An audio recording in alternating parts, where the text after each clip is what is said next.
Hola chicos, vamos a pasar ahora a un nuevo tema que corresponde a la unidad de segundo medio. Luego les voy a estar indicando también los lineamientos que tenían que seguir para resolver la guía que les subí. Pero ahora nos vamos a enfocar en esto. Este objetivo tienen que copiarlo en su cuaderno. Es conocer el conjunto de los números irracionales. Vamos a ver cómo los irracionales se construyen a partir de la necesidad de crear un nuevo conjunto, donde antes se pensaba que los racionales eran como el conjunto más grande, pero fallaron. Así como todos han fallado en algún momento en la historia. Entonces, recuerden, por favor, que en un comienzo nosotros vimos que habíamos trabajado con los números naturales, ¿cierto? Eh, Vamos a incluir los naturales y los cardinales en uno. Entonces consideramos los naturales incluido el cero. O sea, estaban todos los números del cero en adelante, que son los enteros positivos. Cuando alguien intentó realizar una resta, se dio cuenta que necesitábamos crear otro conjunto, el que se llamó el conjunto de los números enteros. Acuérdense que en los números enteros, por ejemplo, acá está el 3, el 10, aparecen los negativos, menos 8, menos 500. Y el año pasado nosotros vimos que era necesario ampliar este conjunto de los enteros porque habían algunas divisiones que no se podían resolver acá. O en la recta numérica, como subí un video hace unos días atrás, habían espacios que no se podían completar. Entonces era necesario generar otro conjunto que son los números racionales. Y acá nos enfocamos, y esto es la guía que ustedes tienen que resolver. Y los racionales son todos los números, lo voy a escribir acá porque esto es bueno aclararlo, que se pueden escribir de la forma a sobre b, con a y b números enteros, y teniendo presente que b nunca puede ser 0. ¿Qué significa? Que todo número que se pueda escribir como una fracción va a ser un número racional. Por eso es que era importante también transformar, voy a citar un ejemplo, los decimales. 25 centésimos es lo mismo que decir un cuarto. Por eso este decimal forma parte de los racionales. O sea, los decimales, hay algunos que sí son parte de los racionales. ¿Y qué pasa con los infinitos periódicos? Veamos. Acá tenemos un infinito periódico. Recuerden cómo transformarlo. Yo de todas maneras les voy a estar ayudando si tienen dudas. Pero esto es un tercio. O 3/9 si quieren. O sea, como un infinito periódico se puede escribir de la forma a sobre b, se puede escribir como una fracción, los infinitos periódicos también forman parte de los racionales. También los infinitos semiperiódicos, como ustedes van a poder comprobarlo. Pero hay decimales, hay algunos decimales que nosotros intuitivamente conocemos y que en algún momento se pensó que también eran racionales, pero resultó que no.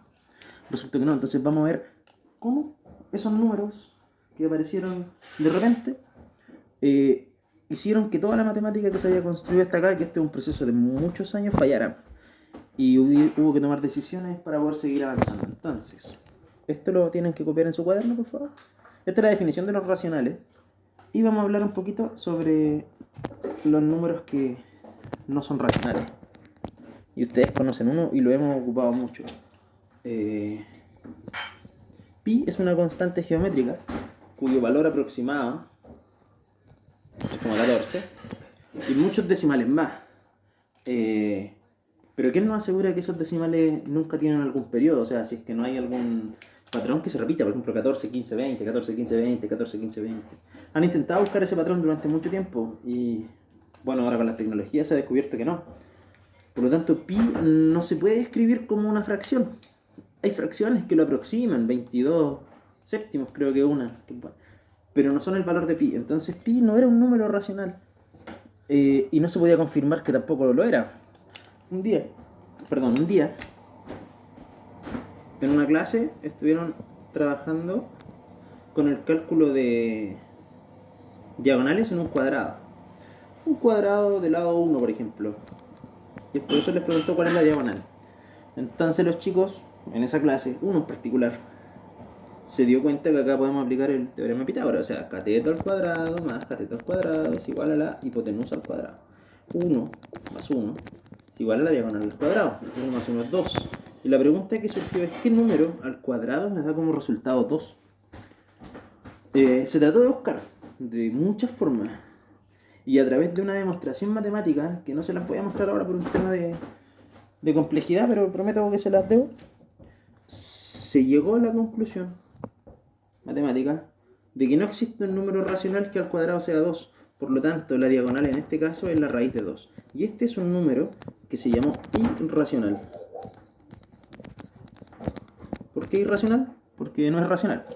Entonces, la historia de nuestro conjunto numérico, que voy a devolver acá, que tenemos aquí, no es completa.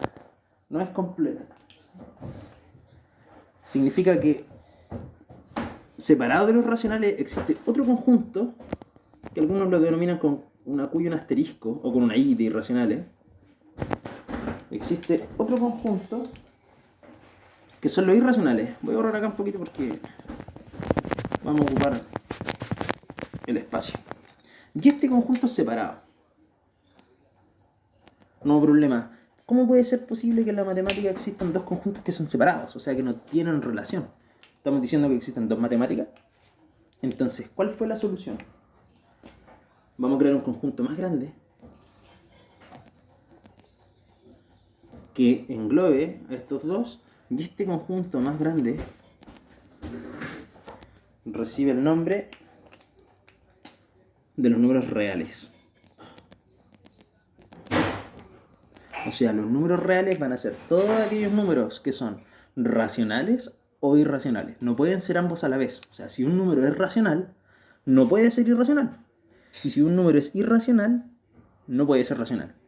Sin embargo, ya sea racional o irracional, van a pertenecer al conjunto de los números reales.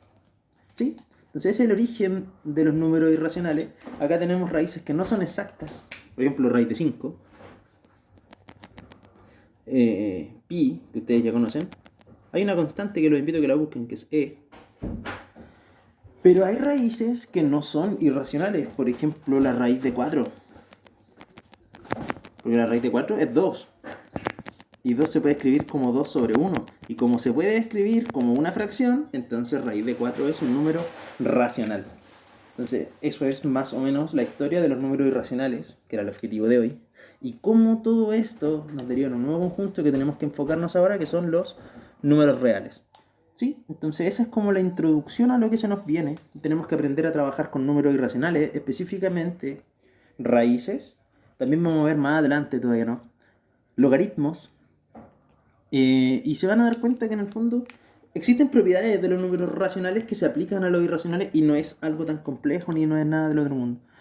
Por lo pronto quédense con esto. Este es el origen de los números irracionales y posteriormente los números reales. Eso es. Entonces, tomen apunte de lo que consideren importante. Revisen este video varias veces, porque va a haber un ejercicio en una de estas guías donde ustedes tienen que clasificar números en si son racionales o irracionales, o si son naturales, enteros, racionales o irracionales. Que esa es una clasificación bien simple donde ustedes van a ocupar esta notación. La E significa que el número pertenece a un conjunto. La E con una rayita significa que no pertenece a un conjunto. O sea, yo puedo decir que raíz de 4 pertenece a los racionales. Y puedo decir que raíz de 4 no pertenece a los irracionales. Ojo que los irracionales se pueden escribir una Q asterisco o también una I. Eso ya va a quedar a voluntad de ustedes. Pero ambas notaciones significan lo mismo. Entonces, eso es, chicos. Péguenle un vistacito. Y ánimo, ánimo. No pierdan el tiempo y avancemos harto nomás. Nos vemos.